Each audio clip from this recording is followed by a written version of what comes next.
रावण के ज्येष्ठ पुत्र मेघनाद के विषय में सब जानते होंगे, जिसने देवराज इंद्र को भी युद्ध में जीत लिया था। जब वह स्वर्ग पर विजय प्राप्त करके लंका वापस लौटा तो लंकेश रावण ने उसे इंद्रजीत नाम से संबोधित करके सम्मानित किया। तभी से मेघनाद को इंद्रजीत भी कहा जाने लगा। किंतु रावण के दूसरे महापराक्रमी वीर पुत्र अतिकाय के विषय में अधिक जानकारी नहीं दी गई है। अतिकाय रावण के 7 पुत्रों में से एक था, जो मंदोदरी से उत्पन्न हुआ था। हालांकि कई ग्रंथों में रावण की दूसरी पत्नी धन्यमालिनी को अतिकाय की माता बताया जाता है। धन्यमालिनी मंदोदरी की छोटी बहन थी, जो मैं दानव और हेमा अप्सरा की पुत्री थी। इससे पहले कि हम वीडियो में आगे बढ़े, यदि अभी तक आपने हमारे चैनल धर्म संज्ञान को सब्सक्राइब नहीं किया है तो कृपया सब्सक्राइब कर लें, ताकि आने वाली वीडियो का नोटिफिकेशन सबसे पहले आपको मिलता रहे। मेघनाद जैसे पराक्रमी पुत्र को प्राप्त करने के बाद रावण ने एक और महापराक्रमी पुत्र की कामना से भगवान रुद्र की आराधना की। उनकी कृपा से रावण को एक पुत्र की प्राप्ति हुई, जो जन्म लेते ही पर्वताकार आकार का हो गया। उसका इतना विशाल रूप देखकर रावण ने उसका नाम अतिकाय, विशाल काया वाला, रखा। कहा जाता है कि अतिकाय आकार में जाम्बवंत जी के समान और अपने चाचा कुंभकर्ण से थोड़ा ही छोटा था। जब उसका जन्म हुआ तो उसने भयंकर गर्जना की। उस गर्जना को सुनकर स्वर्ग में देवता तक भयभीत हो गए। सब देवता परमपिता ब्रह्मा के पास पहुंचे और उनसे पूछा कि पहले से ही रावण और कुंभकर्ण के अत्याचारों से हम आक्रांत हैं, और अब इतना महाकाय राक्षस भी उन्हीं के कुल में जन्मा है। इसके वध का क्या उपाय है? तब ब्रह्मदेव ने उन्हें सांत्वना देते हुए कहा कि समय आने पर भगवान विष्णु के नर अवतार श्रीराम के छोटे भाई लक्ष्मण के द्वारा इस राक्षस का वध होगा। जब अतिकाय युवा हुआ और हर तरह की युद्धकला में प्रवीण हो गया, तब उसने एक दिन अपने पिता को महारुद्र की पूजा करते हुए देखा। तब उसने रावण से पूछा, हे पिताश्री, आप ये किसकी पूजा कर रहे हैं? आपने तो देव, दानव, यक्ष, गंधर्व, नाग, असुर सब पर विजय पाई है।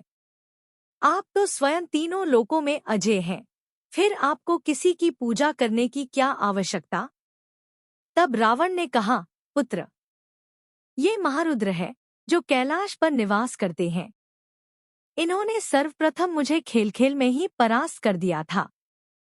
तीनों लोकों में ऐसा कोई नहीं जो इनके पराक्रम का क्षण भर भी सामना कर सके। मुझे जो दिव्यास्त्र प्राप्त हुए हैं और उससे भी घातक मेरे पास जो चंद्रहास खड्ग है, वो भी इन्हीं की कृपा से प्राप्त हुआ है। तुम्हारा बड़ा भाई मेघनाद जो आज तीनों लोकों में अविजित है, वो भी केवल महारुद्र द्वारा प्रदान किए बल के कारण है। इसीलिए मैंने जीवन में केवल इन्हीं की अधीनता स्वीकार की है। ये सुनकर अतिकाय ने कहा, पिताश्री, आपके द्वारा महारुद्र का वर्णन सुनकर मुझे भी उनके दर्शन की लालसा हो रही है। मुझे बताइए कि किस प्रकार मैं उनकी कृपा प्राप्त कर सकता हूँ? ये सुनकर रावण अत्यंत प्रसन्न हुआ और अतिकाय से बोला, पुत्र, ये सुनकर मैं अत्यंत प्रसन्न हूँ। तुम आज ही कैलाश के लिए प्रस्थान करो और महारुद्र के दर्शन प्राप्त करने का प्रयास करो।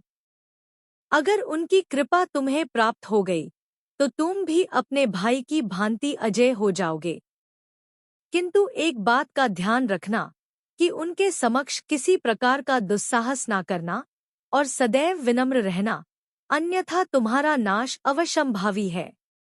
अपने पिता से परामर्श प्राप्त कर अतिकाय कैलाश पहुंचा। वहां पर शिवगणों द्वारा रोके जाने पर उसने उत्पात मचाना प्रारंभ कर दिया। वहां का कोलाहल सुनकर भगवान रुद्र क्रोध में वहां पहुंचे। जब अतिकाय ने उन्हें देखा तो उनके तेज को सामने उसे और कुछ नहीं सूझा। जब रुद्र ने एक राक्षस को ऐसा उत्पात मचाते देखा तो क्रोध में आकर उन्होंने उस पर अपने त्रिशूल से प्रहार किया। तब अतिकाय ने असाधारण वीरता का प्रदर्शन करते हुए उनके त्रिशूल को मार्ग में ही पकड़ लिया और तत्काल महारुद्र को प्रणाम करते हुए उनके समक्ष दंडवत लेट गया। उसका ऐसा पराक्रम और नम्रता देखकर महारुद्र अत्यंत प्रसन्न हुए। उन्होंने उससे उसका परिचय पूछा, तब उसने बताया कि वो रावण का पुत्र है। तब भगवान रुद्र ने कहा, अद्भुत! ऐसी वीरता केवल रावण के पुत्र में ही हो सकती है। मैं तुम पर प्रसन्न हूँ, वर मांगो। तब अतिकाय ने उनसे शक्ति का वरदान मांगा।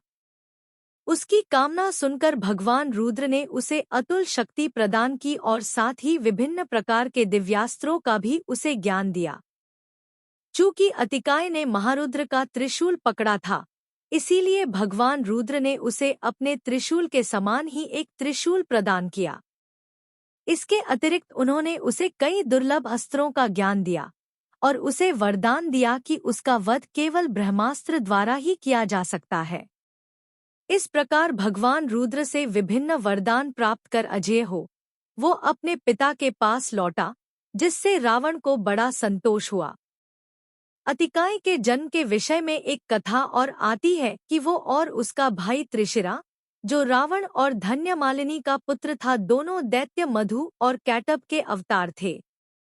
पिछले जन्म में भगवान विष्णु के द्वारा दोनों का वध किए जाने के बाद दोनों ने उनसे प्रतिशोध के लिए पुनः त्रेतायुग में रावण के पुत्र के रूप में जन्म लिया।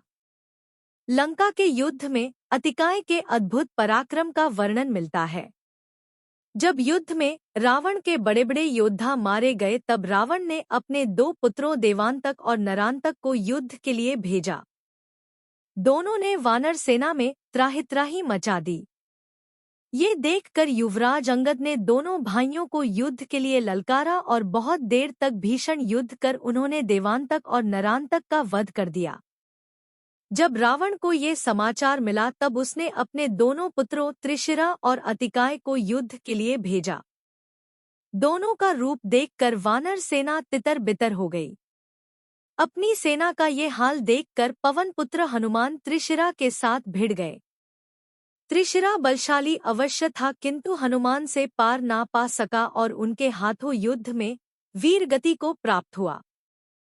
तभी श्रीराम ने देखा कि एक विशालकाय राक्षस वानर सेना को यूं काट रहा है, जैसे कृषक खेतों से खरपतवार काटता है। उन्होंने विभीषण से पूछा, हे लंकेश, ये महान वीर कौन है जिसका आकार आकाश को छू रहा है? कहीं यही तो प्रसिद्ध कुंभकर्ण नहीं है? तब विभीषण ने कहा, प्रभु, ये कुंभकर्ण नहीं बल्कि रावण का पुत्र अतिकाय है, किंतु आप इसे कुंभकर्ण से कम समझने की भूल ना करें। ये वो वीर है जिसने स्वयं रुद्र का त्रिशूल बीच मार्ग में पकड़ लिया था। यही नहीं, इसने धनुर्विद्या का ज्ञान भी महारुद्र से ही लिया है। अगर इसे ना रोका गया तो ये पूरी सेना का नाश कर देगा, अतः इसका अंत तत्काल कर देना चाहिए। तब श्रीराम लक्ष्मण और हनुमान के साथ अतिकाय के समक्ष पहुंचे। उन्हें अपने सामने आया देखकर अतिकाय ने साधारण वानरों को मारना छोड़ दिया और उनके समक्ष आकर बोला, तो तुम राम हो?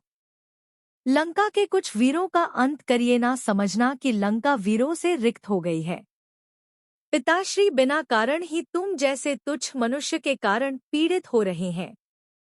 आज मैं तुम्हें तुम्हारे भाई और कुटुंब सहित यमलोक भेज दूंगा। इस प्रकार उसने श्रीराम को और भी कई अपशब्द बोले। उसकी बातें श्रीराम तो शांति से सुनते रहे, किंतु लक्ष्मण उनका अपमान सहन नहीं कर सके और श्रीराम से उसके वध की आज्ञा मांगी। तब श्रीराम ने उन्हें आशीर्वाद देकर युद्ध करने भेजा।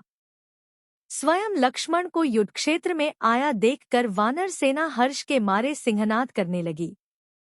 अब अतिकाय और लक्ष्मण में भयंकर युद्ध आरंभ हुआ। अतिकाय के द्वारा किए गए सारे वार लक्ष्मण ने बात ही बात में काट दिए, किंतु उनका एक भी वार अतिकाय को रोकने में सफल नहीं हुआ। ये देखकर लक्ष्मण और अतिकाय ने एक दूसरे पर दिव्यास्त्रों से प्रहार करना आरंभ किया, किंतु कोई परिणाम नहीं निकला। जब अतिकाय ने देखा कि लक्ष्मण पर विजय दिव्यास्त्रों से भी संभव नहीं है, तो उसने रुद्र द्वारा प्रदान किया गया त्रिशूल उन पर छोड़ा। ये देखकर महाबली हनुमान ने अतिकाय की ही भांति उस त्रिशूल को मार्ग में भी पकड़कर तोड़ डाला। अब लक्ष्मण आश्चर्य में पड़ गए कि क्यों अतिकाय पर उनके प्रहारों का प्रभाव नहीं पड़ रहा है। ये देखकर देवराज इंद्र ने वायुदेव को लक्ष्मण के पास भेजा। वायुदेव ने लक्ष्मण के पास पहुंचकर उनसे कहा, हे शेषावतार, इस राक्षस को ये वरदान प्राप्त है कि इसका वध केवल ब्रह्मास्त्र द्वारा ही संभव है। अतः बिना समय गंवाए ब्रह्मास्त्र का प्रयोग करें। तब पवनदेव का परामर्श मानकर लक्ष्मण ने सबसे घातक महास्त्र ब्रह्मास्त्र का संधान किया और अंततः अतिकाय का वध कर दिया। अतिकाय के मरते ही राक्षस सेना रोते बिलखते युद्ध क्षेत्र से भाग खड़ी हुई। जब रावण को अपने वीर पुत्र के मृत्यु का समाचार मिला तो वो मारे शोक के शक्तिहीन हो अपने सिंहासन पर गिर पड़ा। तब श्रीराम ने अतिकाय के पराक्रम की भूरी भूरी प्रशंसा की और उसके शव को अंतिम क्रिया के लिए उसके पिता के पास भिजवा दिया। यदि आपको यह वीडियो पसंद आई हो तो कृपया कमेंट करें, लाइक करें और साथ ही वीडियो को आगे शेयर भी करें।